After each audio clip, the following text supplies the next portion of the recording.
সময় ছিলেন দেশের অ্যাথলেটিক্স ফেডারেশনের সভাপতি, গিয়েছেন এথেন্স অলিম্পিক্সে বাংলাদেশের শেফ দ্য মিশন হিসেবে। এখন সামলাচ্ছেন ঢাকা দক্ষিণ সিটি কর্পোরেশনের প্রশাসকের গুরুত্বপূর্ণ দায়িত্ব। এখন টিভির ঈদ আয়োজন ক্রীড়া মস্তিষ্কে আজ আমরা হাজির হয়েছি শেখ আব্দুস সালামের সঙ্গে। কথা বলবো খেলা নিয়ে, রাজনীতি নিয়ে এবং খেলা এবং রাজনীতির সব কিছু নিয়ে। স্বাগত আমাদের অনুষ্ঠানে। ধন্যবাদ। এত ব্যস্ত সময়ের মাঝে আমাদেরকে সময় দেওয়ার জন্য ধন্যবাদ। ঢাকা দক্ষিণ সিটি কর্পোরেশনের প্রশাসকের দায়িত্ব নিয়েছেন, বেশ গুরুত্বপূর্ণ একটা দায়িত্ব। একটা সময় খেলার জগতে ছিলেন, প্রশাসকের দায়িত্ব, রাজনীতির দায়িত্বের বাইরে এখন কি খেলা দেখার সেই সময়টা হয়ে ওঠে কিনা সেটা যদি একটু জানাতেন। এত কিছুর পরও যখন খেলার প্রশ্ন আসে তখন কিন্তু এটার সাথে আপোষ নাই। খেলার প্রতিনিয়ত দেখি, সবসময় দেখি, কারণ খেলাটা তো আবার এটা একটা প্রাণ। সেই ছোট সময় থেকেই, স্কুল জীবন থেকেই খেলাধুলা আবার রাজনীতি দুইটাই পাশাপাশি করেছি, দুইটাই পাশাপাশি, কোনোটা বাদ দিয়ে কোনোটা করি নেই। অনেক সময় হয়তো বাধ্য হয়েছি একটাকে বাদ দিতে, কিন্তু খেলা আমার প্রাণ। খেলার সাথে সবসময় সম্পৃক্ত ছিলাম। স্কুল জীবনে এই ঢাকা শহরে অনেক টুর্নামেন্ট করেছি।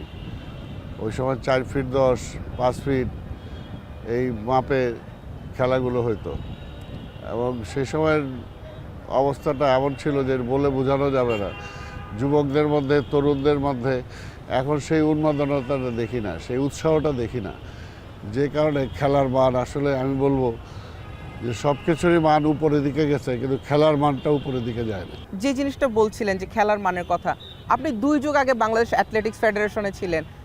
বাংলাদেশের ক্রীড়াঙ্গন আপনার হাতের তালুর মতো চেনা ছিল, অনেক পরিকল্পনা সে সময় আপনি করেছিলেন। 2 যুগ পরে যখন এসে অ্যাথলেটিক্সের এই অবস্থাটা দেখেন, বর্তমান অবস্থা দেখেন, একটু কি আক্ষেপ লাগে কিনা? হ্যাঁ, অবশ্যই আক্ষেপ তো লাগেই। এই কারণে বুঝি আমরা কী ছিলাম, কোথায় গেলাম। এটাকে আবার নতুনভাবে ঢেলে সাজানোর জন্য আমাদের মাননীয় প্রধানমন্ত্রী ইতিমধ্যেই উদ্যোগ নিয়েছেন, এবং আমাদের ক্রীড়ামন্ত্রী, ক্রীড়া প্রতিমন্ত্রীকে তিনি নির্দেশও দিয়েছেন, তিনি সেভাবে কাজও করছেন, আমিনুল হক। আমি বিশ্বাস করি যে আবার সেই আগের অবস্থা ফিরে আনা সম্ভব হবে। আমি অ্যাথেন্সে অলিম্পিকে বাংলাদেশের শেফ দ্য মিশন ছিলাম।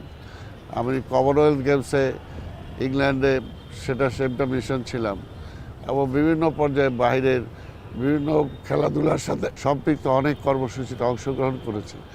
তার একটাই কারণ যে খেলাটাকে ভালোবাসি, এবং খেলাটাকে কীভাবে উন্নয়ন করা যায় সেটার জন্য চিন্তা করেছি। আমি যখন অ্যাথলেটিক ফেডারেশনের প্রেসিডেন্ট ছিলাম, তখন এই খেলাটাকে আরও ভালো করার জন্য, নতুন নতুন খেলোয়াড় সৃষ্টির জন্য আমি স্কুল অ্যাথলেটিক্স শুরু করেছিলাম, কিন্তু দুর্ভাগ্যের বিষয় সেটা পরবর্তী পর্যায়ে নাই। তা আমি মনে করি যে যে কোনো খেলা আমরা যখন থেকে শুরু করি ওইখান থেকে হবে না, একেবারে প্রথম অবস্থা থেকে, বাচ্চা অবস্থা থেকে আমাদেরকে শুরু করতে হবে, তাদেরকে ট্রেন আপ করতে হবে। এবং যার মস্তিষ্ক, সবাই তো সব কিছু হবে না, তাই না? একজন ইঞ্জিনিয়ার হইতে চায়, একজন ডাক্তার হইতে চায়, একজন খেলোয়াড়ও হইতে চায়। তো কাজেই যার মনটা খেলার দিকে আছে, তাদেরকে যদি আমরা ছোট থেকে প্যাট্রোনাইজ করি, তাদেরকে গ্রোন আপ করার চেষ্টা করি, তাহলে কিন্তু স্পোর্টসও একসময় বাংলাদেশ অনেক দূর এগিয়ে যাবে। যেমনি ক্রিকেটে আমরা অনেকটা এগিয়েছিলাম, সেটা আমাদের প্রধানমন্ত্রীর ছোট ভাই কোকো রহমান সেই সময় একসময় পুরা ক্রিকেটটাকে তিনি দেখেছেন, এবং দেখার পরে এই ক্রিকেট ওয়ার্ল্ড কাপে যাওয়ার জন্য আমাদের বাংলাদেশে যে সমস্ত স্থাপনাগুলো করা দরকার সেটা কিন্তু তিনি সেই সময় করেছিলেন, যেটার রেজাল্ট আমরা পরবর্তী পেয়েছি, এবং একঝাঁক ক্রিকেট প্লেয়ার কিন্তু তিনি জন্ম দিতে সক্ষম হয়েছিলেন। এইটার জন্যই যারা আসলে স্পোর্টস প্রেমী, খেলাপ্রেমী মানুষ, তাদেরকেই খেলাধুলা ইনভলভ করতে হবে, এবং তাদেরকে দায়িত্ব দিয়ে সেটাকে গড়ে তুলতে হবে। আপনি তো এথেন্স অলিম্পিকের কথা বলছিলেন, কমনওয়েলথের কথা বলছিলেন, শেফ দ্য মিশন হিসেবে গিয়েছেন, বিশ্বের বিভিন্ন ক্রীড়াবিদদেরকে দেখেছেন। সেই সময়কার যে যদি বলি যে সেই দেশগুলোর ক্রীড়াবিদদের সঙ্গে বাংলাদেশের ক্রীড়াবিদদের যে তফাৎটা আপনি দেখলেন, বাংলাদেশের সাথে আসলে পদকের দূরত্বটা কতটুকু, আপনি কতটা ফিল করেন? যে না, ওই যেটা আমি বললাম যে একদম বিগিনিং থেকে তাকে গ্রোন আপ করতে হবে একটা ছেলেকে। মনে করেন অ্যাথলেটিক্স, আমরা তো হিটেই যাইতে পারি না, তার আগে আউট হয়ে যাই। তো আমাকে বুঝতে হবে যে কোন ছেলেটা, যেমন আমরা পাহাড়ি যে সমস্ত অঞ্চলের ছেলে মেয়েরা আছে তাদের উপর আমরা জোর দিতে পারি। তারপরে দেন ইথিওপিয়া, তারা খেতে পারে না, কিন্তু লং রানে কিন্তু তারা ফার্স্ট সেকেন্ড হয়, অর্থাৎ সেটাকে তারা সেভাবে গ্রোন আপ করে, একদম ছোট থেকে গ্রোন আপ করে। তা আমাদেরকেও ওই মাঝপথে কোনো খেলোয়াড়কে ধরে লাভ নাই, একদম বিগিনিং থেকে তাকে ধরতে হবে। এবং যদি আমরা সেটা করি, স্কুল টুর্নামেন্ট আমাদের করতে হবে, কলেজ টুর্নামেন্ট করতে হবে। আগে দেখেন আমাদের সময় স্কুল, কলেজ, ইউনিভার্সিটি সব জায়গায় টুর্নামেন্ট হতো, খেলাধুলা হতো, এবং সেই সময় এই খেলাধুলার নিয়ে ইউনিভার্সিটিতে ভর্তিও হতে পারতো। কিন্তু এখন কিন্তু সেগুলো নাই, সেগুলো উঠিয়ে দেওয়া হয়েছে। তো এই জন্য বলবো যে আজকে খেলাধুলার এটা একটা ভালো সাইড এইটাই কারণে যে যুবকদেরকে, তরুণদেরকে মাদক মুক্ত রাখার এবং সমাজটাকে ভালোভাবে গড়ে তোলার এটা কিন্তু একটা মাধ্যম। কাজে এই মাধ্যমটাকে অস্বীকার করে আমরা কোনোভাবে দেশকে এগিয়ে নিতে পারবো না। যে কথাটা বলছিলেন তরুণ বয়স থেকে শুরু করা, আর আপনি এই প্রজন্মকে নিয়ে একটা কথা শোনা যায় যে তারা অনেক বেশি ডিভাইসে আসক্ত, তারা মাঠমুখী না। আপনি কি বিলিভ করেন যে এটা কি শুধুমাত্র প্রজন্মের দোষ, নাকি আমাদের যে বিগত যে বেশ কিছু বছর ধরে যে অপরিকল্পিত নগরায়ণ হচ্ছে সেটারও কিছুটা দায় আছে? না, অবশ্যই ওইটার দায়টা বেশি। একটা সব কিছু যদি আপনি যখন মনে করেন, আমি এখন চেয়ারে আছি এখানে, আমি যদি চাই যে সিটি কর্পোরেশন এইভাবে কাজটা করবে, তখন সে বাধ্য। তো সেই কারণে বললাম যে এটা গত দীর্ঘ 17 বছর, তার মধ্যে আরও গেল কত বছর, এই যে এগুলোর মধ্য দিয়ে তো পুরো ডিক্টেটরশিপ একটা ছিল, এবং সেখানে সব কিছু মানে দলীয়করণ করা হয়েছিল, ক্রীড়াঙ্গনকেও দলীয়করণ করা হয়েছিল। কার কি প্রতিভা আছে সেটা দেখার কোনো বিষয় নাই, সে সেই দলকা নাকি না সেটাকে মনে করি তাকে সেখানে নিয়োগ দেওয়া হতো বা তাকে দায়িত্ব দেওয়া হতো। কিন্তু এটা তো এটা হলে তো হবে না। এইখানে আমি বললাম যে মেধায়, মননে, যে ক্রীড়ার সাথে সম্পৃক্ত, যে ক্রীড়াকে ভালোবাসে বাই হার্ট, যে ভালোবাসে, তাকেই যদি আমি নেই, তাকে যদি দায়িত্ব দেই, তাহলে কিন্তু সে সেটা করতে পারবে। একসময় ফুটবল আমাদের কী ছিল, আজকের আমাদের জাতীয় স্টেডিয়ামে মানে জায়গা দেওয়া সম্ভব হতো না, যখন মোহামেডান আবাহনী খেলা হতো, তাই না? আজকে সেই দিনগুলো হারিয়ে গেল কেন? এই ব্যর্থতাটা কোথায়, এটা খুঁজতে হবে আমাকে। এটা খুঁজে যদি আমি রিমেডি বের করি, তাহলে কিন্তু এটা থেকে আমি পরিত্রাণ পাবো, একটা ভালো কিছু পাবো।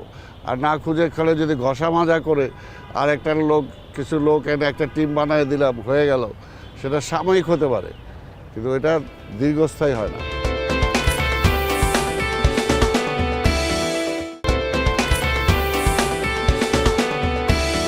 যেটা আমরা বলছিলেন যে তৈরি করতে হবে খেলোয়াড় তৈরি করার একটা বড় অনুষঙ্গ মাঠ। আমরা একটা অভিযোগ প্রায় শুনি, ঢাকা শহরের মাঠ দখল হয়ে যাচ্ছে। আপনি যখন ঢাকা দক্ষিণ সিটি কর্পোরেশনের দায়িত্বে এখন আছেন, ঢাকা শহরে যে সকল মাঠ দখল হয়ে গিয়েছে সেই দখলমুক্ত করার কোনো পরিকল্পনা আপনার আছে কিনা বা সামনে নিচ্ছেন কিনা? না, অবশ্যই আছে। ধরেন এটা তো করতেই হবে, এটা ছাড়া কোনো বিকল্প নাই। কারণ এমনি ঢাকা শহরে মাঠের অভাব, তারপরে যতটুকু আছে সেটুকুকেও যদি দখল করে মানে স্থাপনা তৈরি করা হয়, বাড়িঘর তৈরি করা হয় বা মার্কেট তৈরি করা হয়, তাহলে এর চেয়ে নিন্দনীয় কিছু নাই। দেখেন, আমি একটা জিনিস বলতে চাই, ধূপখোলা মাঠ, এখানে 3টা মাঠ ছিল। আজকে সেটাকে একটা মাঠে রূপান্তরিত করে বাকি 2টা মাঠ এখন নাই, এবং সেখানে মার্কেটিং কমপ্লেক্স সেখানে দাঁড় করানো হচ্ছে। এবং এটা আমি অবাক হয়ে গেলাম যে তার পাশে একটা স্ট্যান্ড ক্লাব, দীর্ঘদিনের পুরাতন একটা ক্লাব, এবং আমরা জানি যে ওই গ্যান্ডারিয়া ওই এলাকার মানুষ অনেক সাংস্কৃতিক সেবী, অনেক ক্রীড়াপ্রেমী, তাদের প্রতিরোধও আমি দেখলাম না সেরকম, যেটাকে প্রতিরোধ করা, অর্থাৎ মানুষের মধ্যে যে সামাজিক আন্দোলন যেগুলো গড়ে তোলা উচিত ছিল। আর মানুষকে বৈষয়িক এগুলো চিন্তা করলে হবে না, সমাজের চিন্তা করতে হবে, দেশের চিন্তা করতে হবে, তাই না? যে আজকে এখানে একটা বাগান আছে, খোলা উন্মুক্ত পরিবেশটা আমার দরকার। আমি এখানেও যদি একটা বিল্ডিং বানাই, আমার ফিনান্সিয়ালি লাভ হবে, কিন্তু আমার পরিবেশ, তাই না, সেটা তো সহায়ক হবে না। এই কারণে যেখানে মাঠ যেগুলো আছে আমরা এগুলো পুনরুদ্ধার করার জন্য চেষ্টা করব, এবং কোনো অবস্থাতে। আর আরেকটা হলো যে শুধু মাঠ না, দেখেন আমরা যখন ছোট ছিলাম, জগন্নাথ কলেজের মাঝখান দিয়ে ছোট একটা প্যাসেজ ছিল, এইখানেও খেলা হতো, পগজ স্কুলে খেলা হতো, নবকুমারে খেলা হতো, কিন্তু এখন কিন্তু ওইগুলো ছোট ছোট মাঠ থাকা হলেও কোনো খেলাধুলা নাই। শৈশবের একটু ঈদের স্মৃতিটা জানতে চাই, সেই সময়ের ঈদটা, সেই সময় ঢাকা শহর, সেই সময়ের ঈদের স্মৃতিটা যদি একটু জানাতেন। এটা আসলে মানে এখন তো সেটা কি বলবো, মানে সেটার সাথে এখনকার ঈদের কোনো তুলনাই হয় না। এবং সেই সময়ের যে আনন্দ, ও সেটা বয়স সহ সব কিছু মিলিয়ে একসাথে ব্যাপার। তবে আমাদের সময় ঢাকা শহর তো আর এত বড় ছিল না, এত ঘিঞ্জি এলাকা ছিল না, এত মানে ইসের এই আবর্জনাযুক্ত বা মশাযুক্ত এরকম ঢাকা শহর ছিল না। তো সেই সময় ঈদের সময় আমাদের আনন্দটা ছিল ডিফারেন্ট। অর্থাৎ আমরা সবাই বন্ধুবান্ধব মিলে ঈদের এটা উদযাপন করতে চেষ্টা করতাম। নামাজ পড়ে বিভিন্ন বাড়িতে বাড়িতে যাওয়া, সেখানে সেমাই খাওয়া এবং তারপরে সেখান থেকে বকশিশ নেওয়া এবং তারপরে একসাথে আবার সকল বন্ধু মিলে সিনেমা দেখা। এমনও আছে যে একসাথে সকল বন্ধুরা মিলে একরকম কাপড় ঈদের দিনে পরা বা একরকম জুতা পরা, এগুলো বিভিন্ন ধরনের মানে একটা ওই সময় যা মন চাইতো আর কি তাই করার জন্য চেষ্টা করতাম। শৈশবের ঈদের কোন জিনিসটাকে এই বয়সে এসে খুব মিস করেন? এই বয়সে মিস করি বন্ধু বান্ধবদের, সেই সময় সাথীদেরকে, যাদেরকে একসাথে নিয়ে সেই সময় ঈদের আনন্দ উৎসব করেছি। এখন তো সবাই যার যার কাজে, যার যার প্রফেশনে সবাই ব্যস্ত, বয়স হয়ে গেছে, যার যার কাজ নিয়ে ব্যস্ত। তো সেই কারণে বন্ধুদেরকে মিস করি। রাজনৈতিক জীবনের ঈদ, শৈশবের ঈদ, আর যখন ক্রীড়া সংগঠক ছিলেন সেই সময়ের ঈদ, কোন ঈদটাকে কিভাবে মূল্যায়ন করবেন? না, আমি তো প্রথমেই বলেছি যে দেখেন, আমার কাছে খেলাধুলা এবং রাজনীতি দুইটাই আমি সমানতালে করেছি। আমি স্কুল জীবনে স্কুলের আমি গেম ক্যাপ্টেন ছিলাম, স্কুল টিমে খেলাধুলা করেছি, কলেজে করাকালীন করেছি এবং সেই সময় থেকেই মানে এগুলো থেকে আমার শুরু। তো কাজেই সেই বয়সের সেই সমস্ত বিষয় তো অবশ্যই আমাকে এখনও তাড়িত করে। তবে রাজনীতিটা হলো এটা অ্যাবসলিউটলি, রাজনীতিটা ধরেন আমার জীবনটাই ঘুরিয়ে দিয়েছে। আমি 70 সালে যখন এসএসসি পাশ করে নটরডেম কলেজে ভর্তি হই ইন্টারমিডিয়েটে, তখন আমার একটা ইচ্ছা ছিল যে ভালো করে পড়াশোনা করে একটা ভালো কিছু হব বা ভালো ব্যারিস্টার বা অন্য কিছু হব। কিন্তু 71 এসে আমার জীবনটাকে ঘুরিয়ে দেয়। 71-এর যুদ্ধ, যখন যুদ্ধে যাই, যুদ্ধের থেকে আসার পরে যখন দেখলাম যে কারণে যুদ্ধ করলাম সেই মানুষের তো কিছু হচ্ছে না, তারা তো কিছু পাচ্ছে না, শুধুমাত্র একটা মানচিত্রের পরিবর্তন হয়েছে, একটা পতাকার পরিবর্তন হয়েছে, কিন্তু অন্যান্য মানুষের যে পরিবর্তনের জন্য আমরা লড়াই করলাম সেটা তো হয় নাই। তারপরে আবার সেই রাজনীতিতে 100% সম্পৃক্ত হয়ে যাওয়া এবং রাজনীতি করতে যে জেল, জুলুম, অত্যাচার, নিপীড়ন, নির্যাতন, ওই যে 72 থেকে শুরু হলো, যে সেই সময় থেকে আমার স্বাভাবিকভাবে আমার একাডেমিক জীবন বলি, আমার ক্রীড়াঙ্গনের জীবন বলি, অনেকটা সে সময় মাইনাস হয়ে গেল রাজনীতির কারণে। কিন্তু রাজনীতিটাই আমার কাছে মুখ্য। রাজনীতিটা দেশের জন্য করি, দেশের মানুষের জন্য করি এবং এটা করতে যে আমি যতটুকু স্যাটিসফ্যাকশন পাই, স্বাভাবিকভাবে অন্য কিছুতে সেটা পাই না। 71-এর কথা বলছিলেন, 71 আমাদের জীবনের অনেক বড় একটা অনুষঙ্গ। 71-এর ঈদটা কেমন ছিল আপনার সেই রণাঙ্গনের সময়টা? 71 ঈদ তো আর সে সময় কোনো ঈদ না, সেই সময় হলো কোনো রকম সময়টা পার করা। সেই সময় একবার রমজানের মধ্যে মনে আছে যে আমরা তো সবসময় ভালো খাবার টাবার সুযোগ হতো না প্যারাবোতে। ওই সময় আমাদের ওইখানে ক্যাম্প ছিল। তাই রাত্রে খাওয়া দাওয়া করার পরে আমরা একটা মিলাদ পড়লাম এবং মিলাদ পড়ার পরে তারপর স্বাভাবিকভাবে ভাগ করে লোকাল যারা আমাদের রিক্রুট মুক্তিযোদ্ধা ছিল তাদেরকে গার্ডের দায়িত্ব দিয়ে আমরা একটু রেস্ট করলাম। কিন্তু ফজর হওয়ার আগেই তখন 3 দিক দিয়ে কর্ডন করে আমাদেরকে পাক বাহিনী মানে একেবারে সরাসরি আক্রমণ করলো। আর একটা দিক কোনো রকম ছিল, সেটা পানি ছিল। তা আমরা কোনো রকম ওইখান থেকে ওই পানির সাঁতরে, কারণ অস্ত্র নিয়ে বা হাতে একটা আপনি দেখবেন একটা লাঠি নিয়েও কিন্তু সাঁতরানো বড় কষ্ট। তো সেই সময় অস্ত্র নিয়ে অস্ত্রটাকে রক্ষা করা আবার সাঁতরিয়ে পার হওয়া এটা বড় কষ্টের ব্যাপার। তো সেই সময় কিন্তু আমরা পার হয়ে ঘুরে আবার অ্যাম্বুশ করেছি আমরা পাক বাহিনীকে এবং সেখানে অনেক হতাহত হয়েছে। তো সেই সময় ছিল মানে এই উৎসবটা আমাদের কাছে বড় ছিল না, উৎসবের চেয়ে বড় ছিল দেশটা স্বাধীন হবে, কবে দেশটা স্বাধীন হবে, কবে আমরা ফিরে যাব। এইটাই ছিল সেই সময় সবচেয়ে মনের ইচ্ছাটা, যে কখন ঢাকায় ফিরে যাব, কখন পরিবারের কাছে ফিরে যাব, কখন আবার একটা বাস্তব অবস্থা আসবে যে ঢাকা শহরে আর মিছিল হবে না, মিটিং হবে না, মিছিলে গুলি হবে না, এটাই ছিল সে সময় স্বপ্ন।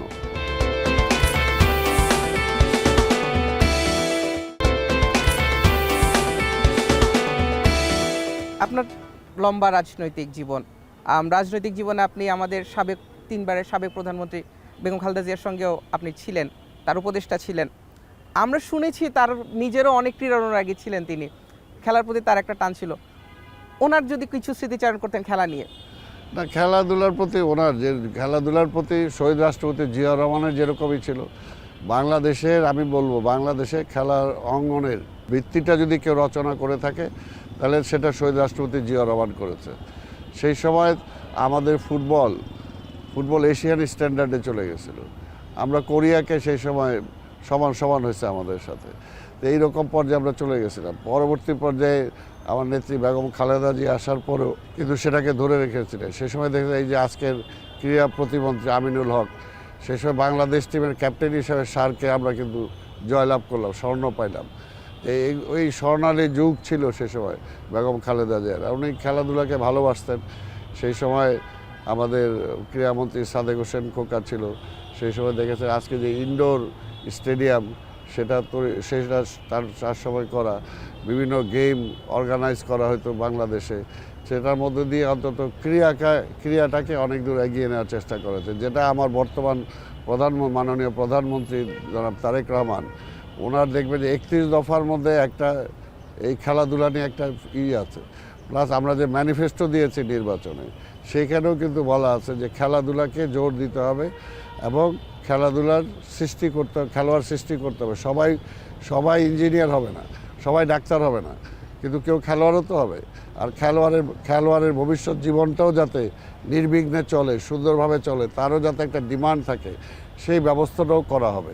অর্থাৎ এটা নিয়ে একটা বিশাল একটা পরিকল্পনা আমাদের বর্তমান প্রধানমন্ত্রীর, ইনশাআল্লাহ বর্তমান প্রধানমন্ত্রী তারেক রহমানের আছে।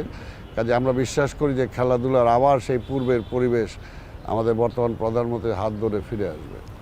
আপনি যেমনটা বলছিলেন আপনার রাজনৈতিক জীবনে আপনি খেলাধুলা এবং রাজনীতিকে একই সঙ্গে মেনটেন করার ট্রাই করেছিলেন। আমাদের দেখলাম জাতীয়তাবাদী দলের মহাসচিব তিনিও বলেছিলেন যে খেলার সঙ্গে রাজনীতির কখনোই মেশানো উচিত না। খেলা এবং রাজনীতির এই সংযোগটাকে আপনি আপনার জীবনের অভিজ্ঞতার আলোকে কীভাবে ব্যাখ্যা করেন? না, এইটা দেখেন, বলবো, যদি আপনি মন থেকে কোনো জিনিসকে ভালো না বাসেন, আপনি কি গায়ক হতে পারবেন যদি গানের প্রতি আপনার যদি আগ্রহ না থাকে? তো খেলাও তাই, যদি সেটার প্রতি আগ্রহ না থাকে আপনি হতে পারবেন। আর আরেকটা জিনিস, মানুষের মনে করেন আমি তো রাজনীতিবিদ, 100% রাজনীতিবিদ, কিন্তু তারপর আমি 100% আবার ক্রীড়াবিদ। আমি এই যে এই ইয়াংম্যানস ক্লাব ফকিরপুর দীর্ঘদিন আমি জেনারেল সেক্রেটারি ছিলাম। আরামবাগ ক্লাবে আমি ফুটবল খেলেছি, তাই না, ব্রাদার্সের সাথে জড়িত ছিলাম। আমি ওয়ান্ডার্সের এর আগে প্রেসিডেন্ট ছিলাম, এখনও বর্তমানে প্রেসিডেন্ট। মোহামেডান ক্লাবের সাথে জড়িত ছিলাম, তাই না। এরকম অনেক ক্রীড়াঙ্গনেতে আমাদের উৎপত্তিটা হলো এটা। মনে করেন এখন আমাকে যদি বলেন যে আপনি তো রাজনীতিবিদ, আপনি কীভাবে ক্রীড়াঙ্গনে আসবেন? অর্থাৎ সবাই কিন্তু সব না। এটাও ঠিক, যারা ক্রীড়াঙ্গনের সাথে জড়িত না, যেটা আমি প্রথমেই বললাম, তাদেরকে যদি আপনি এনে দায়িত্ব দেন তাহলে তো সে ওটাকে ভালোই বাসবে না, সে ওটা ডেভেলপ করবে কীভাবে? এটা তো হয়েছে। আর আরেকটা হলো যে শুধুমাত্র ভালো খেলোয়াড় হলেই ভালো সংগঠক হবে, এটারও কোনো কথা নাই। যেমন আমরা দেখছি যে সালাউদ্দিন সাহেব বাংলাদেশে এটা নাম করা খেলোয়াড় ছিল, তার পাশাপাশি প্লেয়ার ওই সময় সে সময় ছিল না, এটাকে আমি স্বীকার করি। কিন্তু সংগঠক হিসাবে তো তিনি বাংলাদেশের ফুটবলটাকে সেই পর্যায়ে নিয়ে যেতে পারেন নাই, যেটা খেলোয়াড় হিসাবে তিনি নিয়ে গিয়েছেন।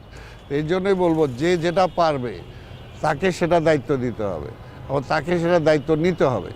বাংলাদেশের ক্রীড়াঙ্গনে আপনি একটা লম্বা সময় পার করেছিলেন, যেমনটা বলছিলেন।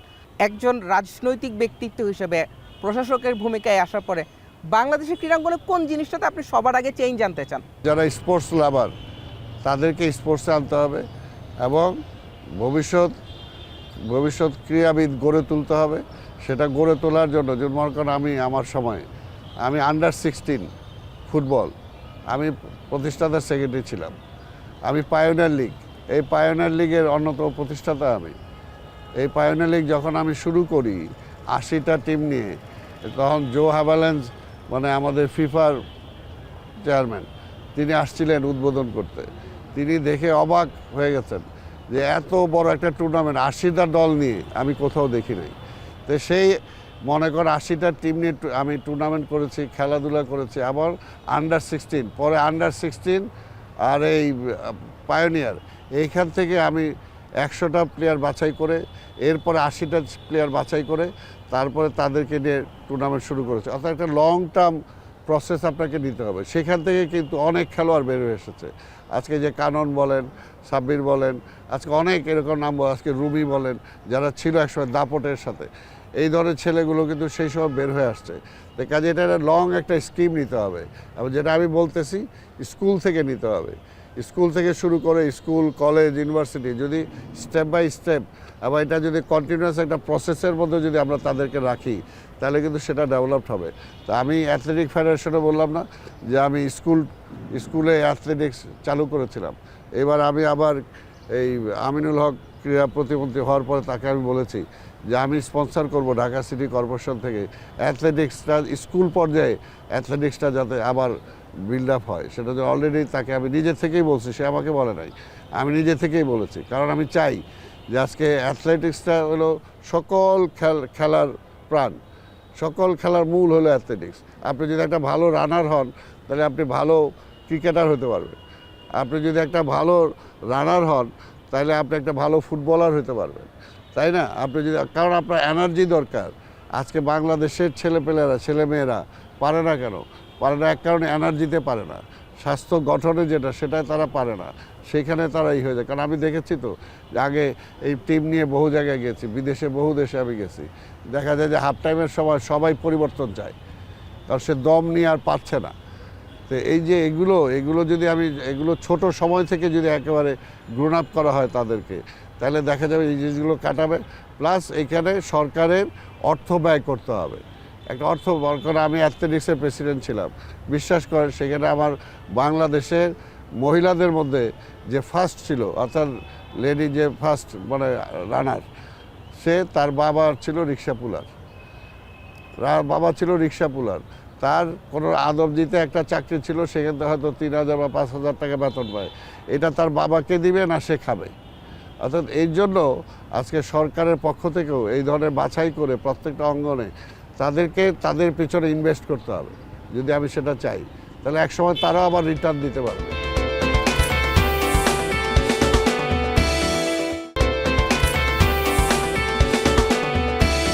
আপনি যেটা বলছিলেন বাজেট, আমি নিজেও এটা নিয়ে বেশ কিছুটা আগ্রহী ছিলাম। ক্রীড়াঙ্গনে কেন বাজেটগুলো এইভাবে বেড়ে যাচ্ছে না? ক্রীড়াঙ্গনে কেন বাজেট ঘাটতি থাকে? আপনি তো খুব কাছ থেকে দেখেছিলেন, এটাতে কেন এতটা অবহেলা হয়ে আসছিল এতগুলো বছর ধরে? না, আপনাকে জোর দিতে হবে, আপনার সিলেক্টিভ হতে হবে। আপনি সব ফেডারেশনের মধ্যে জোর দিয়ে আপনাকে লাভ হবে না। কোন কোন খেলার উপর আপনি জোর দিবেন সেটাকে স্পেসিফিক করতে হবে, আর কোনটাতে আপনার ফিউচার আছে এবং কোন খেলাটা। যেমন আমি যে অ্যাথলেটিক্স বললাম, অ্যাথলেটিক্সে আপনার জোর দিতেই হবে। অ্যাথলেটিক্সের দিনের সাইড লাইনগুলো আপনি অন্য হিসেবে পাবেন। ঠিক তেমনি আজকে ক্রিকেট যদি আজকে গড়ে তুলছে, ক্রিকেট যে পর্যায়ে আমরা গেছি, এই ক্রিকেটটা যদি আমাদের ধরে রাখতে হয়, তাহলে নেক্সট কি? আজকে দেখেন ভারতের, দেখেন তারা 1টা 2টা 3টা ন্যাশনাল টিম করার মতো তাদের প্লেয়ার আছে। যদিও বড় দেশ, কিন্তু আমরাও তো জনসংখ্যার তুলনায় কম বড় না। অর্থাৎ আমাদের ওই সিস্টেমটা ওয়ার্ক করে না। আমরাও যদি ওদের মতো ওয়ার্ক করি এবং খেলাধুলাটাকে মাঠে নিয়ে যাই, সার্বক্ষণিক খেলোয়াড়রা খেলা নিয়ে চিন্তা করবে, মাঠে থাকবে, বল নিয়ে থাকবে, ব্যাট নিয়ে থাকবে, ওই রকম একটা পরিবেশ সৃষ্টি করতে হবে। ওই পরিবেশটা দিতে হবে, একটা সহায়ক পরিবেশ। একটা পরিবেশও তো অনেক কিছু করে।